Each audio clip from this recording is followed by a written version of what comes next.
नमस्कार साथियों, स्वागत है आप सभी का अंकित इंस्पायर्स इंडिया पर। मैं हूं अंकित अवस्थी और आप हैं मेरे साथ में एक ऐसी घटना का जिक्र करने के लिए जो आपको निश्चित ही कौतूहल से भर देगी, रहस्यमयी जानकारियों के प्रति आपकी रुचि को और बढ़ा देगी। चलिए शुरू करते हैं, लेकिन इसकी शुरुआत से पहले आपको थोड़ी सी भूमिका बताते हैं। क्या आपको लगता है कि भारत में हिमालय को अगर हटा दिया जाए तो भारत का अस्तित्व कैसा होगा? अच्छा, हिमालय वही जिसे आप जम्मू कश्मीर से लेकर अरुणाचल प्रदेश तक, पूर्व से लेकर पश्चिम तक फैला हुआ देखते हैं। जिस हिमालय के ऊपर जम्मू कश्मीर, हिमाचल प्रदेश, उत्तराखंड, नेपाल, भूटान, सिक्किम जैसे राज्यों को बसा देखते हैं, देशों को बसा देखते हैं, वही हिमालय जिससे भारत भी पानी पीता है, तो जिससे चीन भी पानी पीता है, तो पाकिस्तान भी पानी पीता है। वही हिमालय जिसको वाटर टैंक कहा जाए तो अतिशयोक्ति नहीं होगी, क्योंकि इस हिमालय के बर्फ पर, इस हिमालय के जो शीर्ष पर जमी हुई बर्फ है, जो ग्लेशियर्स हैं, जो कभी ना पिघलने वाले ग्लेशियर्स हैं, हमेशा जो बिल्कुल जमे हुए रहने वाले ग्लेशियर्स हैं, नीचाई पर आते हैं तो उनमें से कुछ बर्फ समय परिवर्तित होने पर बर्फ पिघलने लगती है, तो लगता है कि हमारी नदियों में पानी आ जाएगा। तो जो हिमालयन रिवर सिस्टम है, फिर चाहे उसमें गंगा हो, यमुना हो, ब्रह्मपुत्र हो, इंडस हो, ये सारी के सारी रिवर्स वो हैं जो हिमालय से पानी पाती हैं, वहां की बर्फ से पानी पाती हैं, पिघलने से पानी आता है। अब पानी पानी क्यों कर रहे हो? अरे भाई, मैं तो असल में बर्फ की तरफ आपका ध्यान केंद्रित कर रहा हूं, क्योंकि आज की कहानी एक हिम मानव के ऊपर है, नाम है जिसका यति। चर्चा करेंगे, लेकिन इससे पहले कुछ तथ्यों को और जान लेते हैं। मेरे प्यारे साथियों, जिस बारे में आज मैं आपके सामने चर्चा करने जा रहा हूं, जिस यति के बारे में आज की किस्से कहानी कहने जा रहा हूं, उस पर ट्रस्ट करने से पहले थोड़ा सा और हिमालय की मिस्ट्रीज को जान लेते हैं। आपको मालूम है, हिमालय के पार ट्रांस हिमालय में जास्कर, लद्दाख, कैलाश, ये जो श्रेणियां हैं, इनमें से एक कैलाश श्रेणी है। आपने मेरे कई वीडियोस उस पर सुने हैं जिनमें मैंने आपको बताया है कि कैलाश की टॉप पर कोई नहीं जा सकता है। पता नहीं कैलाश की श्रेणी एवरेस्ट से नीची है, फिर भी कोई नहीं जा पाता है। रहस्य अभी तक अनसुलझा है। ऐसे ही साथियों, हिमालय के अंदर एक जगह है जिसका नाम है ज्ञानगंज। कहते हैं कि इस जगह को सामान्य दृष्टि से नहीं देखा जा सकता। कहते हैं सप्त चिरंजीवी यहां पर रहते हैं, यानी कि रहस्य के मामले में हिमालय केवल पानी ही नहीं पिला रहा है, चार धामों को अपने साथ लेकर नहीं बैठा है, बल्कि आप कैलाश की बात करें या ज्ञानगंज की बात करें, बड़ी ही रहस्यमयी जगह हैं जो यहां पर स्थित हैं। ऐसी ही एक रहस्यमयी चीज है जिसके बारे में आज चर्चा कर रहा हूं, हिम मानव या फिर हिम मानुष यति। जी हां साथियों, जब नाम मानव है और आगे हिम जुड़ा है तो बर्फ से बना हुआ कुछ आदमी होगा। अंग्रेजी में जिसे आप स्नोमैन कह सकते हैं। कई बार फिल्मों में देखा होगा, कुछ लोग जब घूमने जाते हैं हिमालयन क्षेत्रों में या बर्फ में जाकर के, तो हिम मानव की मूर्ति बनाते हैं, बर्फ को इकट्ठा करके गोला गोला बनाते हैं। कुछ वैसा ही आज के सेशन में हम जिक्र कर रहे हैं, लेकिन चर्चा है कि यह हिम मानव जिंदा प्राणी है। यह हिम मानव इंसान की तरह ही दिखने वाला प्राणी है। और तो और जब इन बातों को रहस्य के साथ सुना और समझा जाता है, और उस समय भारतीय सेना की तरफ से यह कह दिया जाए कि उन्होंने कुछ ऐसे फुटप्रिंट्स देखे हैं जो एक साधारण मनुष्य से तो मिलते जुलते नहीं लगते, तो इस बात में वेटेज और बढ़ जाता है।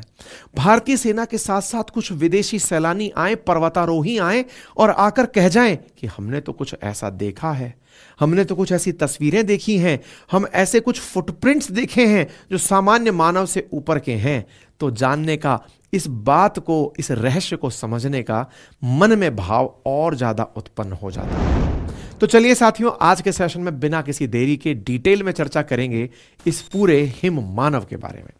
साथियों, असल में नेपाल और तिब्बत के क्षेत्रों में यति, जिसे मैंने हिम मानव कहा, इससे जुड़ी हुई कहानियां पहले से ही मौजूद थी। इन कहानी कथाओं से प्रेरित होकर के हिमालय में यति के अस्तित्व को खोजने के लिए स्थानीय लोगों के बीच में काफी बार चर्चाएं हुई हैं, और जब कहानियां किंवदंतियों के रूप में चलती हैं तो मन करता है कि इन्हें जाकर एक बार जांच लिया जाए। अब स्थानीय लोक कथाओं में तो चल रहा है कि कोई हिम मानव है, पहाड़ पर रहता है। जैसा मैंने आपसे कहा कि नेपाल है, चीन है, तिब्बत है, ये सब वो क्षेत्र हैं जो कि हिमालय के साथ बसे हैं। तो ऐसी स्थिति में इनके लोगों के बीच में तो ये क्यूरोसिटी का पार्ट था। लेकिन 1832 में पहली बार ऐसा हुआ कि यति को लेकर के कोई बाहरी व्यक्ति, यानी कोई आउटसाइडर व्यक्ति ऐसा था जिसे यति के बारे में जानने का और उसे डॉक्यूमेंटेड करने का मौका मिला। जी हां साथियों, भारत के अंदर एक पर्वतारोही हुए जिनका नाम है B.H. होजसन। B.H. होजसन जो बंगाल के अंदर एशियाटिक सोसाइटी के जर्नल में लिखा करते थे, उन्होंने जनरल के माध्यम से लिखा कि उन्होंने यति को देखा है। उन्होंने एक विशालकाय प्राणी हिमालय में देखा है और वो विशालकाय प्राणी मानो या ना मानो यति हो सकता है। अब एक अंग्रेज भारत में हिमालय के लेकर के कहानियों को अगर एविडेंस के रूप में किताब में लिख दे रहा है तो लोगों के अंदर जिज्ञासा तो बढ़ना शुरू हो गई। साथ ही साथ कुछ तस्वीरें भी यहां पर पोस्ट कर दी गई। ये तस्वीरें आप भी देख सकते हैं। एक तस्वीर जिसे आप देख सकते हैं कि बर्फ खोदने की जो कुदाल होती है उससे बड़ा पंजा दिखाई दे रहा है। ये चर्चाएं लोगों के बीच में अब तक जो किंवदंतियों में थी अब वो किताबों में आ गई थी। तस्वीर 1951 की है जिसे इंग्लिश पर्वतारोही एरिक शिप्टन ने अपने अन्य साथी डॉक्टर माइकल के साथ खींच लिया था। जिस जगह इस तस्वीर को खींचा गया था उस जगह का नाम था मैन लंग बेसिन, जो कि 15 से 16 हजार फीट की ऊंचाई पर है। एरिक शिप्टन ने अपने अन्य साथी के साथ जब वो वहां से गुजर रहे थे तो उन्होंने देखा कि एक लंबी कतार में कुछ पैरों के निशान दिख रहे हैं जो सामान्य पैरों के निशान से काफी बड़े हैं। उन्होंने इन पैरों के निशानों को देखकर यति के अस्तित्व से जोड़ दिया। यार सुना तो था, पहले भी एक अंग्रेज था जो कह के गया है, किताब में लिख कर गया है कि ऐसे यति होता है। नेपाल तिब्बत में कहानी चलती है कि यति होता है। तो ये जो बड़े पैर मुझे दिखाई दे रहे हैं और लगातार चलते हुए आगे जा रहे हैं, मानो ना मानो ये यति ही होगा, क्योंकि उस समय बहुत से पर्वतारोही ऐसे थे जो यति को देखने के लिए ही हिमालय के क्षेत्रों में जाया करते थे। इन पैरों के निशानों की फोटो के सामने आते ही यति के अस्तित्व को लेकर के शिप्टन ने कुछ चीजें सामने रखी। उनमें से पैरों के निशान पहली बात तो बहुत बड़े थे, तो इन्हें मनुष्य के पैरों के निशान कहना बिल्कुल गलत था। दूसरा यह कि ये जिस जगह पर पैरों के निशान मिले थे वहां पर 2 पैर से चलते हुए ही निशान मिले थे, यानी कि यदि यति है तो वो 2 पैरों पर चलता है, यानी कि ये कोई जानवर नहीं हो सकता, चौपाया नहीं हो सकता। और तीसरी बात, ये नंगे पैरों के निशान थे। भाई बूट के निशान होते तो वो देखकर पता चल जाते हैं, क्योंकि पर्वतारोही बर्फ में जाएंगे तो बड़े बूट पहनकर जाएंगे, लेकिन ये नंगे पैर के निशान थे। अब इतने बड़े पैर के निशान अगर हैं तो इसकी वजह से थोड़ी देर के लिए तो ये मान लिया जाए कि हो सकता है कि कोई आदमी नंगे पैर ही इतनी ठंड में चल दिया हो। लेकिन यार ये बात सुनने में बड़ी अचरज की लगती है कि क्या कोई व्यक्ति नंगे पैर बर्फ में चल भी सकता है। तो ऐसी स्थिति में इस बात को मानने का लोगों ने प्रयास किया कि हो सकता है साहब इन्होंने जो फोटो खींची है वो सही हो। और चूंकि विदेशी लोग भी अब ये बात मानने लगे हैं तो कहानी में लोगों की उत्सुकता और बढ़ने लग गई। एरिक शिप्टन ने जो 1951 में तस्वीरें खींची उससे बड़ी संख्या में सैलानी हिमालय घूमने आने शुरू हुए। बोले भाई मानो ना मानो यति है, हमें नहीं दिखाई दिया क्योंकि वो बर्फ के अंदर बर्फ जैसा दिखता है, और बर्फ में यदि समझो एक इंसान को बर्फ से ढक दिया जाए तो वो कैसा दिखेगा, वो वैसा दिखता है, इसलिए हम नहीं पहचान पा रहे। अब ये जब इतनी सारी घटनाएं होने लगी तो कुछ लोग नेपाल और तिब्बत के लोगों के पास भी जाकर पूछने लगे कि भैया बताओ क्या आपके पास भी कोई जानकारी है वाकई में कि ये होता है कि नहीं होता है। तो भाई नेपाल के बहुत सारे लोग ऐसे हैं जो पहाड़ों पर लोगों को सैलानी के रूप में घुमाने ले जाते हैं, शेरपा कहलाते हैं, कि साहब जब कोई पर्वतारोही एवरेस्ट पर जाएगा तो वो साथ लेकर जाएंगे कि चलिए। तो उन्होंने कहा साहब बिल्कुल, हमारे यहां तो लंबे समय से लोक कथाएं हैं। ये आप लोग जो एरिक शिप्टन की कहानी देख रहे हैं या देख रहे हैं, तस्वीरें देख रहे हैं, ये हमने बहुत पहले सुनी है। बोले कब? तो बोले नेपाल में शेरपा हुआ करते थे। 12,000 फीट की ऊंचाई पर वो शेरपा ने अपने यहां की पौराणिक कथाओं में यह बताया था कि यति होते हैं। और बोले पहले ये मनुष्यों के साथ ही रहा करते थे। मनुष्य और यति आपस में झगड़े किया करते थे। यति के शरीर पर लंबे बाल हुआ करते थे, इंसान की तरह ही 2 पैरों पर चला करते थे और विशाल काय होते थे। इसका मतलब जो एरिक शिप्टन की तस्वीरों में पैर दिखाई दिए हैं वो गलत नहीं है। बोले ये तो हमारी लोक कथाओं में है, हमारी पौराणिक कथाओं में है। यानी कि एक प्रकार से तो एरिक शिप्टन अपनी कथाओं में बता रहे हैं, उधर से नेपाल के शेरपा भी ये बात बता दे रहे हैं। तो ऐसी स्थिति में मतलब पौराणिक कथाओं का रिलेशन पिक्चरों के साथ में होना शुरू हुआ। पर बोले यति जो हैं वो इंसानों के समुदाय पर काफी हिंसक हुआ करते थे, और ऐसी स्थिति में यति और इंसानों के बीच में आए दिन झगड़े हुआ करते थे। ऐसी स्थिति में शेरपा ने बताया कि ये जो घृणित हिम मानव थे, इन्हें लोगों ने अपने यहां से हमला करके भगा दिया, और ये यहां से भाग करके पहाड़ पर जाकर रहने लग गए। और हिमालय की चोटियों पर ही फिर इन्होंने अपना घर बना लिया, क्योंकि ये हमारे ऊपर हमला करते थे तो लोगों को यहां से उठाकर ले जाते थे। ऐसी स्थिति में ये जाकर टॉप पर ही रहने लग गए और अब ये वापस नीचे नहीं आते हैं, क्योंकि ये लोग कुछ ऐसा सीख गए थे कि ये मानव से मानव को लड़ाते थे, जमीन पर रहने वाले लोगों को आपस में लड़ाते थे। जब शेरपा सब एक हो गए कि ये हिम मानव हमें लड़ाने आता है, हम जब इस नीति को समझ गए तो हमने उन यतियों को वापस नीचे आने ही नहीं दिया। ऐसी स्थिति में शेरपा जमीन पर रहने लगे, यानी कि ग्राउंड पे जहां पर बर्फ थोड़ी कम है, और यति ऊपर रहने लगे। ये कहानी भी सही से रहने लगी। एक तरह से यह कहा जाए कि शेरपाओं और यतियों के बीच में संघर्ष था। यह बात बड़ी सेलेबल थी, यानी कि इसको काफी अच्छे से बेचा जा सकता था। अब बात आती है 1951 की। यहां पर क्या होता है साहब कि यति से संबंधित जब ये तस्वीरें दुनिया भर में आ रही थी, दुनिया भर के बहुत सारे ट्रैकिंग करने के लिए लोग यहां आ रहे थे। लोग तरह तरह से दावा कर रहे थे कि उन्होंने यति की उंगली देख ली, कोई कह रहा था यति की खोपड़ी देख ली, कोई कह रहा था कि उसने तो यति ही देख लिया। लोगों ने साहब किस्से कहानियां बनाना शुरू कर दिया। यानी कि जब एरिक शिम्पटन अपनी फोटो दिखा रहे हैं, उसके बाद के दौर में तो लोगों ने प्रॉपर तरीके से कहना शुरू कर दिया यति देख लिया साहब। अब साहब रहा सहा तड़का इसमें भारतीय सेना ने 2019 में लगा दिया। उन्होंने सोशल मीडिया प्लेटफॉर्म पर दावा कर दिया कि नेपाल तिब्बत चीन बॉर्डर पर उन्हें 5,500 मीटर की ऊंचाई पर मकालू बेस कैंप के पास एक रहस्यमय यति के पांव दिखे हैं, जो 32 इंच लंबे हैं और 15 इंच चौड़े हैं। भारतीय सेना की यति से जुड़ी इस जानकारी इसके मिलते ही भाई साहब लोगों ने इस जानकारी को कई बार कहा कि यह भ्रामक है, कुछ ने मजाकिया कहा और कुछ ने कहा कि सेना तो रहती बर्फ में है, हो सकता है उन्होंने देख लिया हो। 2019 में यह कहानी और ज्यादा अपने सत्यता के प्रमाण के लिए अग्रसित होने लगी। लोग तरह तरह की बातें करने लगे कि भाई कोई व्यक्ति इस पर कभी कोई शोध किया भी है कि नहीं किया है, क्या इसके बारे में कोई वैज्ञानिक मत है कि यह बस यही चला आ रहा है कि एरिक शिप्टन ने फोटो डाल दी थी, लोग कह रहे हैं कि बस यही सही है। अब भाई साहब इस चीज के अंदर एक व्यक्ति निकल कर आते हैं जिन्होंने 1999 में अल्पाइन जनरल के नाम से एक रिसर्च पेपर लिखा, जिसमें उन्होंने लिखा the yeti footprint myth and reality. नाम था इनका माइकल वर्ड। इन्होंने अपने रिसर्च पेपर में लिखा, अब आप कहेंगे कि 2019 में सेना ने बताया, लेकिन माइकल वर्ड तो 1999 में ही बात बता चुके थे। अरे बता चुके थे, लेकिन कोई पढ़ नहीं रहा था कि वो क्या बता चुके हैं। सेना ने जैसे ये बात करी तो लोगों ने कहा कि क्या कोई रिसर्च किया है, तो खोज के निकाल, बोले हाँ, बोले 1999 में हो रखी है। तो माइकल वर्ड ने अपने बारे में बताया, मतलब उन्होंने इन पैरों के निशान के बारे में बताया कि बोले भाई तुम में से किसी ने आज तक कंप्लीट यति को नहीं देखा है, बस मन में एक पिक्चर बनाई हुई है कि एक आदमकद इंसान है, इंसान से बड़ा है, बर्फ में रहता है, स्नो से ढका रहता है, बड़े पैर हैं, बस पैर के अलावा किसी के पास कोई प्रमाण नहीं। तो ऐसी स्थिति में तो यह भी संभव है कि एक व्यक्ति जिसके पैर के आकार असामान्य हो और वो बर्फ पे से निकल रहा हो, उसकी कुछ तस्वीरें उन्होंने साझा की। असामान्य आकार के पैर वाले व्यक्ति भी तो होते हैं, हो सकता है वहां पर कोई हो। पर अब इस बात के साथ फिर एक तर्क बना, और तर्क ये था भाई साहब मान लिया पैर बड़े हैं, लेकिन ये बताओ नंगे पैर बर्फ पर कौन घूम सकता है? वहां जो पैर के निशान मिले हैं वो बिना चप्पल जूते पहने हुए निशान हैं। तो आप मान लिए कि बड़े पैर का कोई आदमी घूम रहा होगा, मान लिया।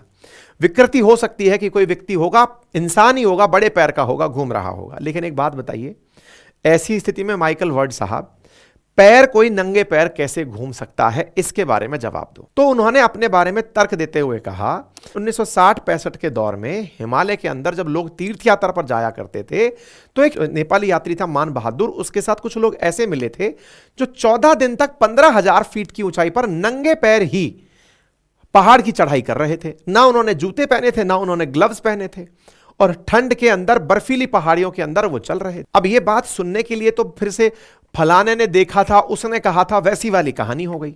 लेकिन इस बात पर उन्होंने एक मोहर लगाने का प्रयास किया कि वैज्ञानिक रूप से अगर कोई बीमारी हो जाए तो व्यक्ति के पैर बड़े हो सकते हैं, नंबर एक, और पैर बड़े हों और वो नंगे पैर चले तो लोगों की कई बार ऐसी आस्था होती है कि वो नंगे पैर चल पड़ते हैं। हो सकता है कोई आस्था में कोई व्यक्ति चल दिया हो। माइकल वर्ड के द्वारा की गई इस रिसर्च से थोड़ा सा शिप्टन की बात पर गलत करने का प्रयास तो हुआ, लेकिन मजा नहीं आया। फिर इसी बीच में एक और व्यक्ति निकल कर आते हैं जिनका नाम था डैनियल टेलर। उन्होंने कहा कि मैंने 60 साल तक हिमालय क्षेत्र के अंदर खोज की है, मुझे यति कहीं नहीं मिला। इसी कारण से उन्होंने किताब लिखी जिसका नाम था द इकोलॉजी ऑफ मिस्ट्री, रहस्य की इकोलॉजी। उन्होंने कहा यति के बारे में कि यह जीव बिल्कुल वैसा नहीं है जैसा उसके बारे में कहा और सुना जाता है। जिन पैरों के निशान के बारे में अक्सर लोगों के द्वारा कहा जाता है, असल में हिमालय क्षेत्र में रहने वाला एक बड़ा भालू है, उसके पैरों के निशान है बोले वो। और भालू नंगे पैर भी चलेगा, वो चप्पल जूते थोड़ी पहनेगा। तो बोले साहब इतना बड़ा पैर भालू का कैसा हो गया?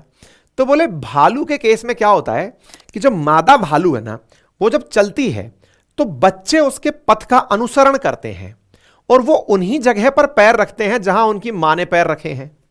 भालुओं में ये नेचुरल अंडरस्टैंडिंग होती है जो बर्फ पर रहते हैं। बोले ऐसा क्यों? ऐसा आप भी जान सकते हैं, मान सकते हैं, क्योंकि बहुत जगह मतलब ऐसा हो सकता है कि हिमस्खलन जैसी घटनाएं हो जाएं, बर्फ खिसकने की घटनाएं हो जाएं, और भालू इस बात को बहुत अच्छे से अपने बच्चों को सिखाता है कि भाई अब मैं जहां पैर रख रहा हूं वो सेफ है, तुम इसी पैर पर चलते आओ। तो बोले हो सकता है कि कोई मादा भालू वहां से निकल रही हो, उसके पीछे पीछे उसकी संतानें भी चलती हों, और चलते चलते वो उसी जगह जब पैर रखते हुए चले हैं मादा भालू के पीछे उसके बच्चे, तो वो पैर तुलनात्मक रूप से बड़े भी होंगे और दाएं बाएं पड़ने से चौड़े भी होंगे। तो बोले साहब भालू तो लेकिन 2 पैर आगे और 2 पैर पीछे रख के चलता है, फिर? तो बोले भालू 2 पैर पर भी चलता है, और यकीन ना हो तो ये तो कर्तव्य अपन में से भी बहुत लोगों ने देखा है। गांव में अगर आप रहे होंगे, नहीं भी रहे हो तो गूगल कर लीजिएगा, भालू 2 पैर पर आराम से चल लेता है, इंसान को मारने तक के लिए भागता है भाई। तो बोले ऐसी स्थिति में, और हिमालयन क्षेत्र में भालू पाए जाते हैं, और ऐसी स्थिति में वो बड़ा भालू हो सकता है। और रही इसकी बात कि 2019 में भारतीय सेना की पोस्ट के अंदर तस्वीरों के अंदर ये बात कही गई, तो ऐसी स्थिति में बोले एक असामान्य आकार के पैर मिलना किसी पहाड़ पर रहने वाले भालू या किसी बड़े जीव के पैर हो सकते हैं, और यह सामान्य घटना है, इसे कोई बहुत बड़ी घटना नहीं कंसीडर किया जाए। अब लोगों ने कहा कि ठीक है साहब, लेकिन साहब फिर एक बात बताओ, हिमालयन के अंदर जो नेपाल और तिब्बत के अंदर लोग रहते हैं वो कैसी ऐसी बातें कर लेते हैं, वो माइथोलॉजी में ऐसी बातें क्यों करते हैं? तो उन्होंने कहा देखिए बात ऐसी है, शेरपा समुदाय भी अपने बच्चों को तो समझाएगा ना कि भाई पहाड़ पर मत जाना, बर्फ है, बीमार हो जाओगे, डर जाओगे। तो भाई ऐसी कुछ कहानियां सुना दी जाएं, जैसे अपने इंडियन माइथोलॉजी में विक्रम बेताल की कहानी खूब सुनाई जाती है। विक्रम बेताल की कहानी सुना करके आपको अच्छा और बुरा इसका एहसास कराया जाता है। तो बोले उन्होंने भी एक हिम के अंदर हिम मानुष की और यति की कहानी सुना दी, ताकि कोई जल्दबाजी में कोई जिद ना करे, बच्चों के अंदर एक भय बिठाने के लिए काल्पनिक कथा सुना दी। तो बोले एक माइथोलॉजिकल कथा हो सकती है, जैसे कि विक्रम बेताल जैसी कथाएं हैं। और रही बात इस चीज की कि कुछ लोग ऐसे कलाकार भी मिले थे जो कह रहे थे मुझे उंगली मिली है, मुझे खोपड़ी मिली है। तो बोले उन खोपड़ी और उंगली मिलने वालों के जब वो सैंपल कलेक्ट किए गए और डीएनए टेस्ट किया गया, तो बोले वहां पर कोई भी प्रमाण नहीं मिला है। लेकिन मेरे प्यारे साथियों, इस पूरी कहानी को सुन करके मन में एक भाव तो उत्पन्न होता ही है, और वो ये है कि यार कुछ तो हो सकता है। माना कि चलो भालू है, भालू की तस्वीरें हैं, लेकिन ऐसा भालू भी कैसा होगा ये जानने के लिए बहुत बड़ी जिज्ञासा मन में रहती है। और आपको पता है, जब इंसान के अंदर जिज्ञासा होती है ना, वो उसे खोजने के लिए टूर जरूर करता है। वो सोचता है कि भले ही इन्हें ना दिखा हो, मुझे दिख सकता है। मैं इसके बारे में आपको बहुत से प्रमाण दे सकता हूं। जैसे हमारे राजस्थान के अंदर मेरे ही शहर के नजदीक अजबगढ़ भानगढ़ नाम से एक जगह है, जिसके ऊपर आर्कियोलॉजिकल सर्वे ऑफ इंडिया ने बोर्ड लगा रखा है, हॉन्टेड साइट, यानी कि डरावनी जगह। और बड़े सारे लोग वहां की कहानियां और किस्से अंदर जाकर कहते हैं और सुनाते हैं। केवल एक बोर्ड लगने से वहां का जो टूरिज्म चलता है वो नेक्स्ट लेवल है। एक खंडर सा महल है, दुनिया भर के लोग देखने आते हैं, और कोई भी इस क्लेम से इनकार नहीं करता कि यह डरावनी जगह नहीं है। लोग देखने आते हैं कि जब आर्कियोलॉजिकल सर्वे ऑफ इंडिया ने लिखा है कि डरावनी है, तो कुछ तो होगा। और साथियों, इस कुछ तो होगा में जो जिज्ञासाएं बनती हैं वो आपको वहां जाकर के देखने की बनती हैं। और टूरिज्म के लिए यति का होना, लोगों का उनको खोजने निकलना, पर्वतारोहियों के अंदर एक अलग थ्रिल भरता है कि यार जाएंगे और यति हमें मिलेगा। उसके आधार पर वो बर्फ के सुनसान पहाड़ों पर दूर दूर तक यति को खोजते हुए और अपने पर्वतारोहण के आनंद लेते हैं। अब आप ऐसा कैसे कह सकते हैं? मैं ऐसा इसलिए कह सकता हूं कि ये स्नोमैन की कहानी इंडिया में ही चर्चित नहीं है। दुनिया भर के देश, अमेरिका, स्कॉटलैंड, ऐसे तमाम देश हैं जो ये स्नोमैन की कहानी कहते और सुनते आए हैं। ऐसी कहानियों में आपका यदि यकीन है तो आप भी चले जाइए हिमालय पर और खोजिए हिम मानव को, और आकर हमें कमेंट बॉक्स में बताइए कि आपने भी कुछ वैसा खोज लिया है।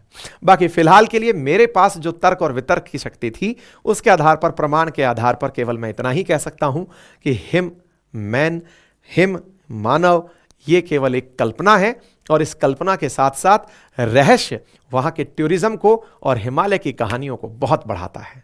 बाकी आप इस विषय पर क्या सोचते हैं कमेंट बॉक्स में जरूर बताएं, और ऐसी ही रहस्यमय कहानियां अगर और सुनना चाहते हैं तो कमेंट बॉक्स में अपनी इच्छा जाहिर करें। फिलहाल के लिए इतना ही। अपना ख्याल रखें, चैनल को सब्सक्राइब करना बिल्कुल ना भूलें। धन्यवाद।